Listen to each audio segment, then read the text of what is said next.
Friends, welcome back to my channel. సమ్మర్స్లో ఎంత క్విక్గా బ్రేక్ఫాస్ట్ చేసుకుంటే అంత బెటర్ కదండి. సో నేనైతే దానికోసమే మంచిగా ఉగ్గాని చేసేసుకుంటున్నాను అనమాట. చాలా ఈజీ, 10 to 12 minutesలో ఈ బ్రేక్ఫాస్ట్ అనేది రెడీ అయిపోతుంది. పెద్ద కటింగ్స్ కూడా అవసరం లేదనమాట. సో నేనైతే ఇలా చాలా చాలా ఈజీగా చేసుకుంటున్నాను. తాలింపులో జస్ట్ పచ్చిమిర్చి, పల్లీలు, ఉల్లిపాయ, పసుపు, కొంచెం టమాటో వేసుకోవాలి, కరివేపాకు వేసుకోండి, చాలా టేస్టీగా ఉంటుంది.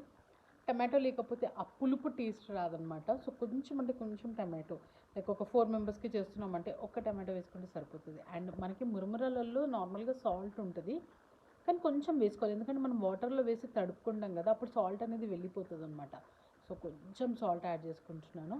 అండ్ ఇవి ఆల్రెడీ వాటర్లో వేసి తీసిన మురమురాలు, జస్ట్ ఇట్లా వాటర్లో వేసి ఒక 2 minutes తీసేస్తే సరిపోతుంది. అండ్ ఈ పౌడర్ ఏంటి అంటే పుట్నాలు, ఎండుమిర్చి అనమాట. ఒక 2-3 ఎండుమిర్చి, మంచి ఒక చిన్న హాఫ్ గ్లాస్ ఆఫ్ పుట్నాలు, ఆ పౌడర్ వేసుకుంటే మనకి బ్రేక్ఫాస్ట్ అనేది రెడీ. సమ్మర్స్లో నిజంగా పొయ్యి దగ్గర ఎక్కువసేపు నిల్చోలేము, ఇలా ఈజీగా బ్రేక్ఫాస్ట్